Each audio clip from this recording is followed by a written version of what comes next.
મનના કોઈ દુર્ભાવોમાંથી મુક્ત થઈ જઈએ ને તોય લાખોમાં એક બની જવાય છે. એટલે ક્યારે એવું નહીં માનવું કે વિશેષ બનવા માટે ક્યાંક વિશેષ પહોંચવું પડે. ના, ખાલી અમુક આ વિક્ષેપોને જીવનમાંથી દૂર કરી દો ને તોય લાખોમાં એક બની શકાય છે. કાળરૂપી વ્યાલ જ્યારે ગ્રાસ કરી રહ્યો છે એનાથી મુક્ત કરવા માટે, કારણ કે આ કાળનું બંધન દરેકને છે, બધાને લાગેલું છે, કોઈ કાળથી બચી શકતું નથી. કાલ વ્યાલ, બીજું છે કર્મ, દરેકને કર્મના બંધન છે, અને ત્રીજું છે સ્વભાવ. છેલ્લે કાંઈ ન નડે તો સ્વભાવ માણસને નડી જાય. અને એટલે ખાસ કહીશ, બીજા કોઈ કશાક સંજોગોથી દુઃખી થાવ તો સમજાય, પ્લીઝ સ્વભાવથી દુઃખી ના થતા. અને સ્વભાવથી દુઃખી થવું એટલે પોતાનો પગ જાતે કુલાડા ઉપર મારો, આને કહેવાય સ્વભાવથી દુઃખી થવું. ઘણાને મેં જોયા છે, બધું ઠાકોરજીની એવી કૃપા હોય, બધું અનુકૂળ હોય, સંજોગો સારા હોય, સ્વભાવ એવો હોય ને કે એને ક્યારે શાંતિ જ ના હોય. ઓકે, પેલી સ્ત્રી એક પરણીને આવી તો પતિને કહેવા લાગી, તો મને સુખી કરશો ને? પતિએ કહ્યું, જો તું કઈશ એ કાર અપાવીશ, તું કઈશ એવું ઘર બાંધી દઈશ, તું કઈશ એવા કપડા અપાવીશ, તું કઈશ એવા દાગીના અપાવી દઈશ, પણ સુખી થતા જો તને નહીં આવડે ને તો તારા સિવાય બીજું કોઈ તને સુખી નહીં કરી શકે. એ તો તારે જ સુખી થતા શીખવું પડશે. સુખ બીજા કોઈના હાથમાં છે જ નહીં. આપણે હંમેશા કોઈ એવી કલ્પનામાં રહીએ છીએ કે કોઈક આવીને મને સુખી કરી દેશે. આનાથી મોટી કલ્પના દુનિયામાં બીજી કોઈ નથી. સુખ તમારા જ હાથમાં ભગવાને આપ્યું છે, કારણ તમે આનંદના અંશ છો. આત્મામાં આનંદ છુપાયેલો છે, અને એટલે જ તો આનંદને ગોતો છો. દુનિયાનો દરેક માણસ આનંદ કેમ ગોતે છે? કારણ કે એનો અંશ છે, અને એક નેચર, એક સ્વભાવ, એક શાસ્ત્ર એમ કહે છે, યો યદંશ સતમ ભજે, જે જેનો અંશ હોય એ અંશીને ભજે. પથ્થરનો ટુકડો લઈ અને છોડો તો પથ્થર કેવો જમીનમાં જાય? કારણ કે એનો ટુકડો છે, એનો અંશ છે. આપણે નાના હોઈએ તો આપણને શીખવાડે, બેટા આમ બેસવું, આમ બોલવું, આમ ખાવું. કોઈ બાળકને શીખવાડવું પડે છે, બેટા સુખ ઈચ્છવાનું, દુઃખ નહીં ઈચ્છવાનું. કોઈને પ્રેક્ટિસ કરાવવી પડે છે? અરે 2 મહિનાના બાળકને ચાવી આપો ને તો એ લઈને મોઢામાં નાખે, કારણ કે મોઢેથી જ સુખ એને ખબર હોય, બીજા એવા કોઈ સુખનું ભાન એને હોય નહીં. એટલે પણ એની ગતિ સુખ તરફ હોય, સહજ હોય. સ્વભાવ, આ 3 બંધન છે, અને કાળરૂપી વ્યાલમાંથી મુક્ત કરવા માટે આ ભાગવત શાસ્ત્ર સુખદેવજી આપ્યું છે. અને કહ્યું, મનને પવિત્ર કરવા માટે આનાથી શ્રેષ્ઠ બીજું કોઈ સાધન નથી. મન શુદ્ધૈ ન વિદ્યતે. શરીરને સુંદર કરવાના અનેક સાધનો મળે, પણ મનને સુંદર કરવા માટે કયો ઉપાય? અને જ્યાં સુધી સમાજના મન પવિત્ર નહીં થાય ત્યાં સુધી સમાજનું સામર્થ્ય પણ એનું ઉત્થાન નહીં કરી શકે. કારણ કે સમર્થ લોકોએ દુનિયાને જેટલી બગાડી છે એટલા અસમર્થ લોકો ને, જેટલો ભણેલો ગણેલો માણસ બગાડી શકે એટલું અભણ માણસ ના બગાડી શકે. ટેકનિકલ માઇન્ડથી જેટલા કૌભાંડ થાય છે એટલા અભણ વ્યક્તિ ક્યાં કરી શકે છે? સમર્થ લોકોના મન પવિત્ર થાય અને પવિત્ર બને એના પ્રયાસો સમાજે કરતા જ રહેવા જોઈએ. તો ઘણી વાર લોકોને એમ થાય કે અરે આ કથા અને મંદિર એની શું જરૂર, એના કરતા આ બાંધો ને હોસ્પિટલ બાંધો ને આ ગરડા ઘર બાંધો ને આ બધું બંધાવવું જોઈએ, આ કથા અને મંદિરોની શું જરૂર? અરે શું તમે એમ નથી ઈચ્છતા કે સમાજના મન પવિત્ર રહે? બીમાર માણસ સાજો થાય એનો વિચાર છે, પણ સાજો માણસ સારો રહે એના માટે કાંઈ નહીં કરવું જોઈએ. કારણ કે જો આ સમર્થ વ્યક્તિની બુદ્ધિ બગડી ને તો એ જ સમાજનો સર્વનાશ કરી નાખશે. આપણે કરોડોમાં સ્પોર્ટ્સ કોમ્પ્લેક્સ બાંધીએ ત્યારે કોઈ પ્રશ્ન નથી કરતો, કારણ કે આપણે સમજીએ છીએ સ્પોર્ટ્સ જીવન સ્વાસ્થ્ય માટે જરૂરી છે. એમ મંદિરો ને કથાઓ પણ સમાજના સ્વાસ્થ્ય માટે નિતાંત જરૂરી છે. કારણ કે આટલા બધા યુદ્ધો થાય છે અને લોકો એમ કે ઓ રશિયાએ આમ યુક્રેન પર હમલો ન કરવો. અરે રોજ તું તારા ઘરના લોકો પર હમલો કરે એનું શું? લેવલનો જ ફરક છે ને. પેલો એ સ્ટેજ ઉપર છે કે એક દેશ બીજા દેશ પર કરી શકે, તું તારા ઘરના સ્વજનો પર નથી આક્રમણ કરતો. એનો કોણ પ્રશ્ન માંગે? મૂળ વૃત્તિનો વિરોધ શેનો છે? આક્રમણનો, ક્રોધનો, આવેશનો. પ્રોબ્લેમ તો આપણને એમાંથી જ છે ને. પછી એ કયા લેવલ પર થાય એ જુદી ચર્ચાની વાત છે, પણ એ નાના લેવલથી શરૂ થયેલું ક્યાંક મોટા લેવલ પર એ જ વ્યક્તિ ક્યારેક એ જે સ્થાને બેસશે તો એ સ્થાનેથી સર્વનાશ કરશે. મૂળ પહોંચવાની તો એ સ્થિતિ પર એની વાત છે ને.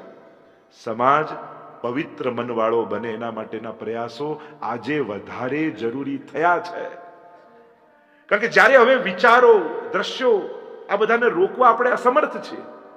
જે 20 વર્ષે વાત જાણવી જોઈએ આજે બાળકો 10 વર્ષે જાણી જાય, ત્યારે એમ વિચાર આવે કે આ બાળકોનું ભવિષ્ય શું? ક્યાં જશે? આવશ્યક ન હોય એ સાધનો જ્યારે હાથમાં આવી જાય ત્યારે એમ થાય કે આ બાળકોનું ભવિષ્ય શું, એની દુનિયા શું? અને એની દુનિયા કોઈ મશીનની અંદર ફસાઈને ન રહી જાય એની ચિંતા મા બાપને થાય. અને આવા સમયે મનને પવિત્ર બનાવીને રાખવું એક ચેલેન્જ છે. સક્રિય માણસો બહુ મળશે, ઘણા બધા મળશે, આમ કરીએ આમ કરીએ આમ કરીએ. એટલે મારું કહેવાનો અર્થ એમ છે કે ઘરડા ઘર જેટલા વધે એટલા સ્વસ્થ સમાજની નિશાની નથી. લોકોને એવા પવિત્ર વિચાર આપો કે મા બાપને ઘરેથી કાઢે જ નહીં. આ તો ઘટવું જોઈએ. કથા ઘરડા ઘર બાંધવાની પ્રેરણા નથી આપતી, કથા પ્રેરણા આપે છે મા બાપને સાચવવાની. તો તમને એમ નથી લાગતું આપણે ડિફેન્સમાં અને નેગેટિવ વેથી સમાજને આગળ લઈ જઈએ, એના કરતા પોઝિટિવ વે ન વિચાર કરીએ? લોકો બીમાર પડે ને એનો ઈલાજ થાય, ઓલવેઝ વિચાર એ થાય છે કે બીમાર પડશે એનો ઈલાજ આ. ધર્મ એ વિચારે છે, કથા એ વિચારે છે માણસ માનસિક શાંતિ પામશે ને તો અડધી બીમારીઓ જતી રહેશે. તો સમાજ, સ્વસ્થ સમાજની નિશાની એ છે જ્યાં હોસ્પિટલોની ઓછી જરૂર પડે. આ બધાની આવશ્યકતા વધે સ્વસ્થ સમાજની નિશાની નથી. સમાજને એવું બનાવો કે જે ઓછા પોલીસ સ્ટેશન, ઓછા કોર્ટ, ઓછા હોસ્પિટલ, ઓછા ઘરડાઘર, ઓછા આ બધા, જેટલું ઓછું આની જરૂર પડે એટલો સ્વસ્થ સમાજ કહેવાય. કથા આ કામ કરે છે, મંદિર આ કામ કરે છે. જ્યાં જઈને આજે ઘરેથી નીકળો, ચારે બાજુ જુઓ તો મન બગડે એવા દ્રશ્યો દેખાય. મનને સારો વિચાર આવે એવી કોઈ જગ્યા ખરી? એક જ જગ્યા, મંદિર અને કથા. ત્યાં જાઓ તો મનમાં બે પવિત્ર વિચારો આવે. ના, આપણે પણ આમ કરીએ, આપણે પણ આવું કરવું જોઈએ, આપણે પણ મદદ કરવી જોઈએ. મનને પવિત્ર કરવાનું શ્રેષ્ઠ કોઈ સાધન હોય તો એ કથા છે. અને કહ્યું મહારાજ કહ્યું કે સુતજી કહેવા લાગ્યા સૌનકજીને, આ કથા તો દેવતાઓને પણ દુર્લભ છે. કારણ કે જયારે સુખદેવજી પરીક્ષિત મહારાજને કથા કહેવા લાગ્યા એટલામાં આકાશમાંથી અનેક વિમાનો નીચે ઉતર્યા અને દેવતાઓ અમૃતનો કળશ લઈને આવ્યા અને કહેવા લાગ્યા મહારાજ તમને મૃત્યુનો ડર છે ને? એમ કરો, લો આ સ્વર્ગનું અમૃત પી લો, એક ઘૂંટડો પીશો ને અમર બની જશો. બદલામાં શું આપવાનું? બીજું તો કાંઈ નહીં, બદલામાં મારે એમ તો કાંઈ જોઈતું નથી, પણ સુખદેવજીને અમે અમારી સાથે સ્વર્ગમાં લઈ જઈએ અને ત્યાં કથા સાંભળીએ. અને ખરેખર સ્વર્ગમાં કથાની બહુ જરૂર છે. અને ત્યાં રાગ, દ્વેષ, ઈર્ષા બધું જ, એટલે કે જે માનવ દેહમાં વેલિડ ન હોય એ સ્વર્ગમાં બધી છૂટ છે. એને જ સ્વર્ગ કહીએ ને આપણે.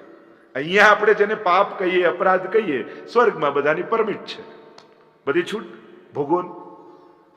એટલે ઘણી વાર એમ લાગે આ ભૂતલ કરતા, પણ એક વાત નિશ્ચિત છે, 14 લોકમાંથી આપણે બધા એટલા ભાગ્યશાળી છીએ કે 7મા માળે આ ભૂલોકમાં છીએ, કારણ કે કથા ભગવાનની કેવલ આ ભૂલોકમાં જ મળી શકે એમ છે. બીજા કોઈ લોકમાં ભગવાનની કથા ન મળી શકે.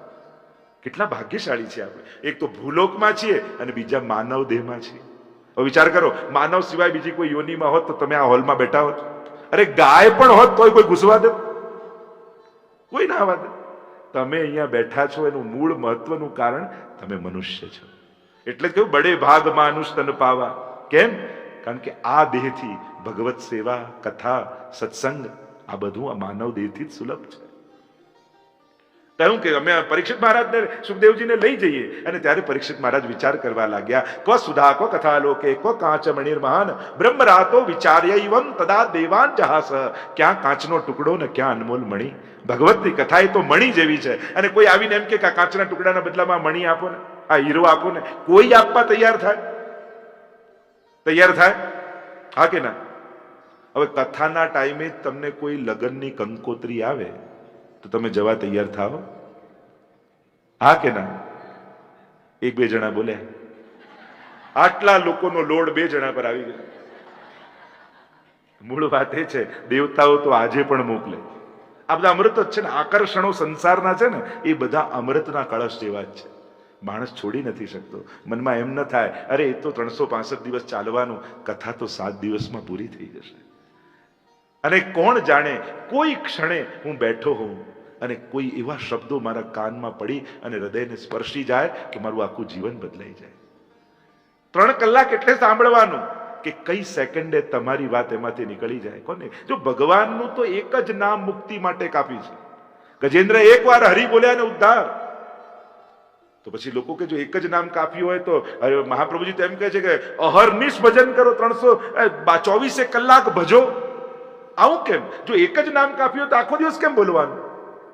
કાફી તો એક જ નામ છે, પણ કઈ સેકન્ડે ભગવાન સાંભળે એ આપણને ખબર નથી, એટલે 24 કલાક જપતા રહેવાનું. કારણ કે આપણું કયું મુક્તિ નીકળેલું નામ ઠાકોરજી ક્યારે સાંભળી લે એનો આપણને ભરોસો નથી. એટલા માટે અહર્નિશ ભજતા રહો કે કઈ સેકન્ડે નીકળેલું મારા હૃદયથી, એ ભાવથી નીકળેલું નામ ઠાકોરજીના કાનમાં પડી જાય અને મારો સ્વીકાર કરી લે. એ હું નથી જાણતો, એટલે હું અહર્નિશ જપું છું. કહ્યું ના પાડી, કહ્યું કે મારે દીર્ઘ જીવન નથી જોઈતું, મારે તો દિવ્ય જીવન જોઈએ છે. વિકારો સાથેનું લાંબુ આયુષ્ય મેળવીને શું કરીશ? એના કરતા નિર્વિકારી થઈ મારા જીવનને સાર્થક કરીને જાઉં, એમાં જ જીવનની સફળતા છે. મારે મરીને નથી જવું, મારે તો જીવનનો ઓડકાર લઈને જવું છે. ભલે 7 જ દિવસ છે, આયુષ્ય 100 વર્ષનું કહેવાય. એમ તો કહેવાય અષ્ટોત્તર શત દશા હોય છે ને, 108 વર્ષ, વિશ્વોત્તરી 120 વર્ષ, પૂર્ણ આયુષ્ય 120 હોય, જ્યોતિષ શાસ્ત્રમાં જોઈએ. અને 80 વર્ષ અને 120 વર્ષની જે આપણે ગણીએ છીએ કે પૂર્ણ આયુષ્ય, અને કેણા આપણા આચાર્યો હરિરાય મહાપ્રભુજી આદિ 120 વર્ષ બીજા રહે, વિશ્વોત્તરી દશા કહીએ. તો કહ્યું મારી પાસે તો 7 જ દિવસ છે અને 100 વર્ષનું આયુષ્ય મનુષ્યનું માનવામાં આવે, પણ મારે 7 દિવસમાં 100 વર્ષ જેવું જીવીને જવું છે.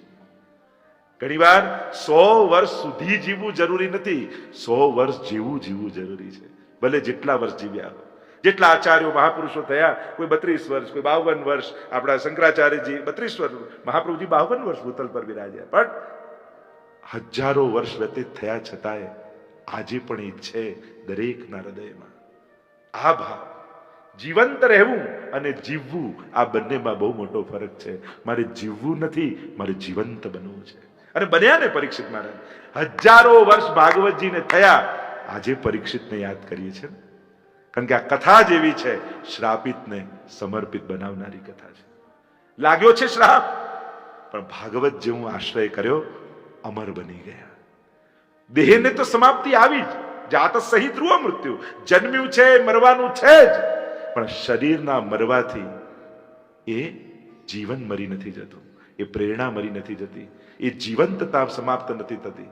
એ જીવંતતા તો આજે પણ પરીક્ષિત મહારાજ નિમિત્ત બની હજારો લોકોને તારી રહ્યા છે આજે પણ ભાગવતના માધ્યમ થકી. તો પરીક્ષિત ક્યાં ગયા? આપણે એમ કે 7 દિવસમાં મૃત્યુ, સુખદેવ, તક્ષક, નાગ અને શ્રાપ શરીરને મારી શક્યું, પરીક્ષિતને ન મારી શક્યું. 7 દિવસમાં શરીર ગયું, પરીક્ષિત થોડી ગયા છે. એ તો આજે પણ આ ભૂતલ ઉપર આ જ સમયે હજારો કથાઓ થઈ રહી હશે અને પરીક્ષિત મહારાજના નામ બોલાઈ રહ્યા હશે. હજારોના મુખે ને લાખોના કાન સુધી પરીક્ષિત મહારાજનું નામ આજે પણ બોલાઈ રહ્યું હશે. એટલે ભાગવત એ પ્રમાણ છે, મૃત્યુથી તારી દે છે. મૃત્યુથી તરે ને મરેલા પણ તરે. જો આ ભાગવત ભગવાનની વિશેષતા શું છે? જીવંત સાંભળે તો મુક્ત નો અનુભવ, જીવતા જીવંત મુક્તિનો અનુભવ કરે. અને ક્યાંક એનું મૃત્યુ થઈ ગયું હોય અને એના સ્મરણમાં કે સ્મૃતિમાં પણ જો ભાગવત કોઈ કરે, તે જ્યાં હોય ત્યાંથી મુક્ત બને એવું સામર્થ્ય. એટલે કે ભાગવતજી જીવતા અને મરેલા બંનેને તારવાનું સામર્થ્ય રાખે છે. એટલે આ કોઈ વિચાર નથી, આ ભગવાન છે. આમાં કેવલ ફિલોસોફી નથી લેવાની. ઘણી ફિલોસોફીની તો ઘણી પુસ્તકો હોય. આ જીવંત પરમાત્મા છે, શબ્દમય પરમાત્મા છે, વાણીમય પરમાત્મા છે, જે હયાત નથી એને પણ તારી શકે એવું સામર્થ્ય ભાગવતમાં છે. કહ્યું ના કહી, મારે નથી જોઈતું, મારે દીર્ઘ જીવન નથી જોઈતું, મારે દિવ્ય જીવન જોઈએ છે. કહ્યું સુતજીએ આ ભાગવતની વિધિ સપ્તાહ શ્રવણની પહેલા 7 દિવસમાં જ ભાગવત થાય એવું નહોતું. ભાગવત તો નિરંતર અહર્નિશ હતું. તો કે આ સપ્તાહ શ્રવણની વિધિ કોણે બતાવી? તો કહ્યું સનત કુમારોએ નારદજીને બતાવી. 7 દિવસની વિધિ, કારણ કે પરીક્ષિત મહારાજ પાસે 7 જ દિવસ હતા.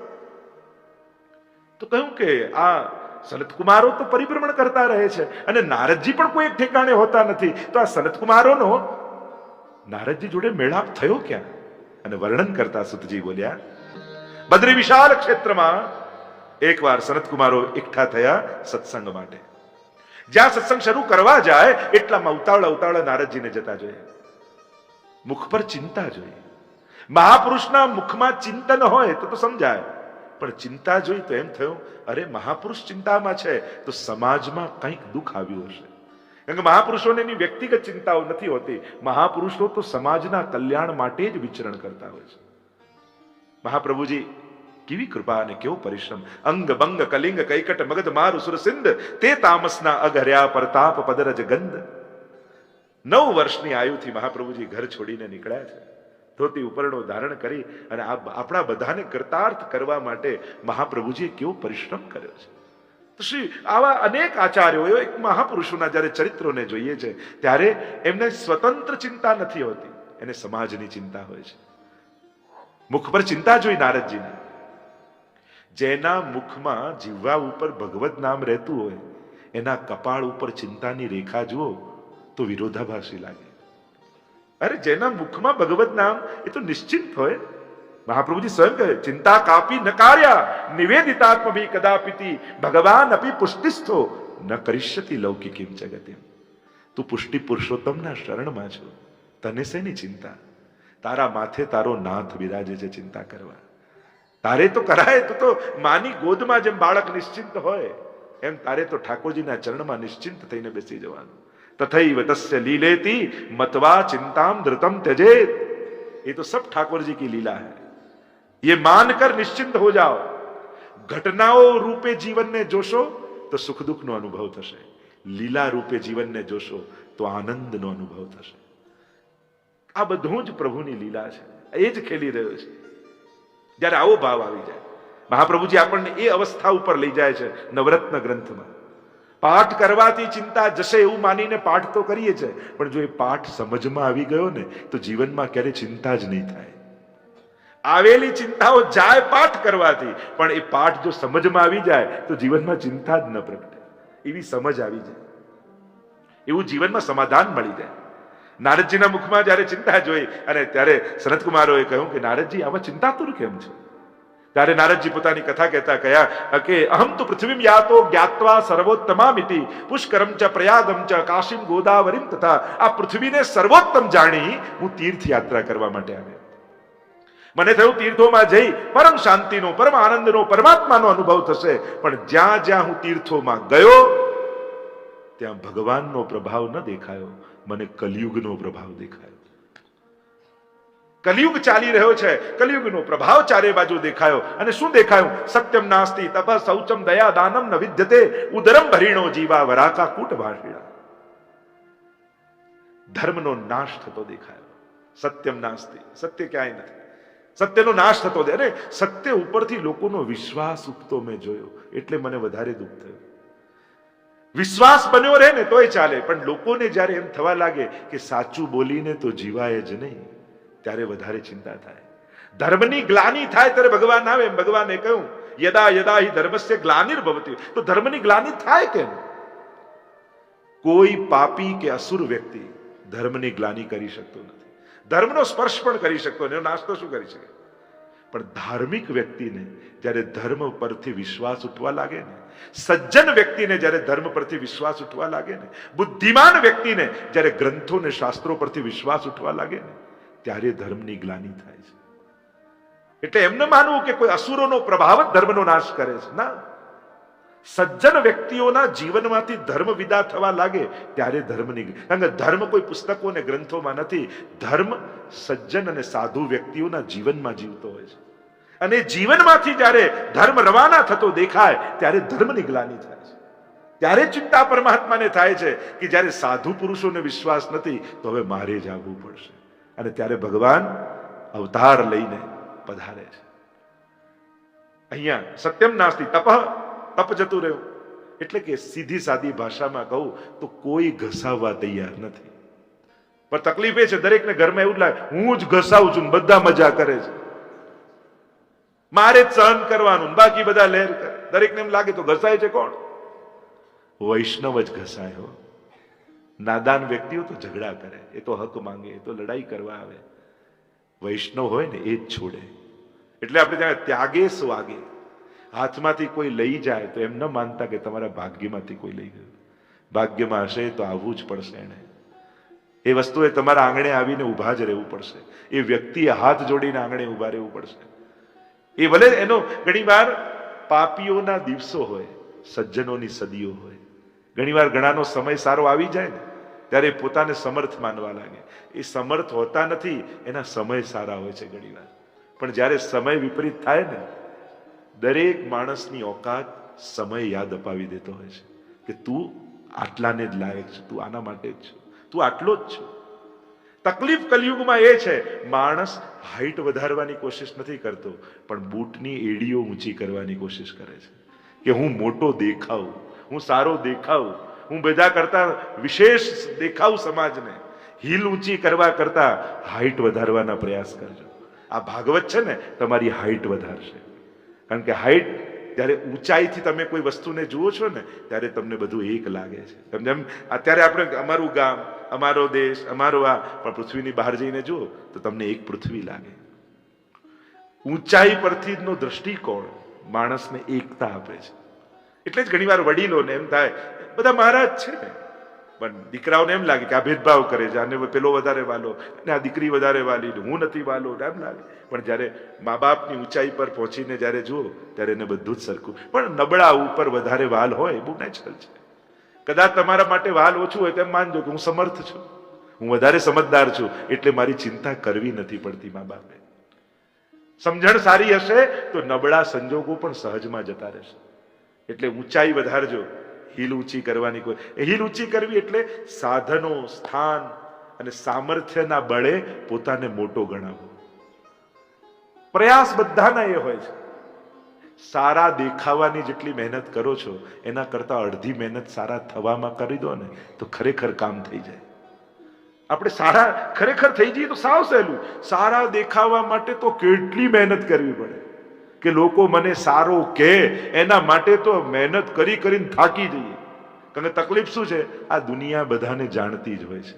તમારી આગળ ભલે વાહ વાહ કરે, તમે જાઓ ને ખબર છે કેટલા પાણીમાં છે, આ તો બોલવું પડે એટલે બધા બધાને સમજતા જ હોય છે. એટલે ખોટી મહેનતમાં ટાઈમ ન બગાડો, મારો કહેવાનો. એના કરતા અડધી મહેનત સારા થવામાં કરી દો ને તો ખરેખર લોકો વાહ વાહ કરવા લાગશે. કારણ કે દુનિયા સારાને જ, લોકો ભલે એમ કે સારાની કિંમત, સારાની કિંમત છે, આપણે આપણી સારાઈ સાબિત નથી કરી શકતા, બસ એટલો જ આપણો જ વાંક હોય છે. બાકી કોઈ દુનિયામાં આપણે પ્લમ્બર પણ જો, કોઈ સારો પ્લમ્બર છે, કોઈ સારો મિસ્ત્રી છે, કોઈ સારો ડોક્ટર છે, કોઈ સારો લોયર છે, કોઈ એમ કે કોઈ ખરાબ ડોક્ટર ધ્યાનમાં હોય કહેજો ને. ક્યારે કોઈ કહ્યું? સારાને જ દુનિયા ગોતે છે, કોઈ ખરાબને ગોતે છે? ક્યારે કોઈ એમ કોઈ ખરાબ પ્લમ્બર ધ્યાનમાં હોય કહેજો. કોઈને ખરાબ નથી જોઈતું, બધાની શોધ સારા માટે છે. બસ આપણે આપણી સારાઈ સાબિત કરીશું ને તો દુનિયા આપણને ગોતતી ગોતતી આવશે. ઘણીવાર ગુણવાન વ્યક્તિ, એ ગુણવાન છે, એ લોકો આગળ પ્રમાણિત નથી કરી શકતો. ક્યાંક કમી એની જ હોય છે. તમે સારા છો તો સારા સાબિત પણ થાવ. અરે મારી ખાલી જુબાન કડવી છે, એમ દિલ બહુ ચોખ્ખું. તમે મારા વ્યવહારને કે દિલને જુઓ ને ત્યારે કેવું પડે, આ તારું બાયપાસ થશે ત્યારે જોવાઈશું તારું દિલ. કારણ કે દિલ તો ત્યારે જ દેખાય, ખોલે ત્યારે. બાકી તો તારો વ્યવહાર, વાણી એ જ દેખાય છે. દિલ જુઓ, દિલ જુઓ, તેમ કેવું પડે બાયપાસ થશે ત્યારે અમને બોલાવજો, ત્યારે જોઈશું કે આમાં ક્યાં સારાઈ છે. મૂળ વાત એ છે, સારું થવું સાવ સહેલું. સત્યમ નાસ્તિ તપઃ શૌચમ, પવિત્રતા જતી રહે. સ્વચ્છતાની સાથે પવિત્રતા પણ રાખીએ. આપણું ઘર વૈષ્ણવનું ઘર છે. કમથી કમ તીર્થ સ્થાનોમાં, હવેલીઓમાં, મંદિરોમાં, સત્સંગોમાં જઈએ ત્યારે પ્રયાસ કરવો ત્યાંના જે નીતિ નિયમ હોય એને તોડીએ નહીં. જો પવિત્રતા એટલે મંદિરના નિયમ શેના માટે હોય? એની પવિત્રતા જાળવવા માટે. એને પોતાના ઈગો સાથે સંઘર્ષમાં નહીં મૂકવું. ઘણીવાર શું થાય, જઈએ ધર્મસ્થાનોમાં પણ ત્યાં ચાલવું જોઈએ મારી રીતે. ધર્મસ્થાનો ધર્મના નિયમો પ્રમાણે ચાલવા જોઈએ. આપણા સામર્થ્યથી સુવિધાઓ પ્રમાણે નિયમો ના બદલી શકાય. કોશિશ એ કરવા, જ્યારે પણ તીર્થોમાં જાઓ, જ્યારે પણ મંદિરમાં જાઓ, બેઠકજીમાં જાઓ, હવેલીઓમાં જાઓ, ધર્મના જે નિયમો ત્યાં રાખ્યા હોય એને પાળવાનો પ્રયાસ કરજો. ખોટા ઈગોને સેટિસ્ફાય કરવા માટે ત્યાંના નિયમો બદલાવવાના પ્રયાસ ન કરતા. કારણ કે ક્યાંક આપણાથી અપરાધ થઈ જશે. નિયમો તોડીને નુકસાન કોનું? આપણું જ થવાનું. કોઈ એમ કે હાથ ધોઈ લો તો ધોઈ લેવા. પ્રભુની પવિત્રતા જ જાળવવાનું. કે એ જે કહેવાય છે એ ભગવાનની પવિત્રતા માટે જ કહેવાય છે. એટલે પ્રયાસ કરજો. જ્યાં પણ કોઈ જુએ કે ના જુએ, કોઈ નથી જોતું એટલે ચાલે. અરે ઈશ્વર તો જોઈ જ રહ્યો છે. આ કોઈના જોવા ઘણી વાર અમારે ત્યાં ઘણી વાર હવેલીઓમાં અને બધાની જ્યારે ટીમ મિટિંગ થતી હોય કે ચર્ચા કાર્યકર્તાઓ જોડે થતી હોય તો કે ના આપણે હવેલીને ચોખ્ખી રાખીએ, તો ઘણી વાર લોકો એમ કે હા ચોખ્ખી રાખીએ ને તો બહારથી કોઈ આવે તો એને કેવું સારું લાગે. મેં કીધું ના, ચોખ્ખાઈ આપણે બીજા માટે કરશો ને તો થાકી જશો. તમને ગંદુ નથી ગમતું એ સાબિત કરવા માટે ચોખ્ખું રાખો, બીજાને ઇમ્પ્રેસ કરવા માટે નહીં કે બીજો આપણાથી પ્રભાવિત થાય, રાજી થાય. તો બીજાને રાજી કરતા કરતા તમે થાકી જશો. તમને ગંદુ નથી ગમતું, તમને ભાવ એવો છે મારા ઠાકોરજીનું સ્થાન છે તો સ્વચ્છ અને પવિત્ર હોવું જોઈએ, પ્રભુની પ્રસન્નતા માટે તમે કરો છો, સમાજને બતાવવા માટે નહીં. કારણ કે સમાજને બતાવવા માટે કરાતા કામો થોડા વર્ષમાં બંધ થઈ જતા હોય છે, માણસ થાકી જતો હોય છે. પણ પોતાની પ્રસન્નતા માટે જે કરો છો ને એનો ક્યારે થાક નથી લાગતો. ત્યારે તો કરીને પણ આનંદ થાય, જો આજે કેવું સ્વચ્છ અને ચોખ્ખું રાખે. એમ જ્યારે પણ ધર્મના નિયમો પાળો ત્યારે એ કરવા જોઈએ એના માટે નહીં તો થાકી જશો.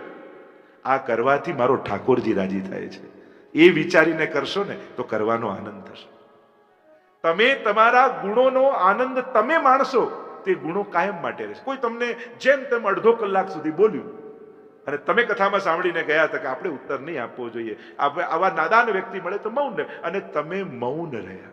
કહી શકે એમ હતા, તમે સામે બોલી શકે એમ હતા, તમે મૌન રહ્યા. તો ઘરે તમે આવો તો તમને દુઃખ થાય કે આનંદ થાય?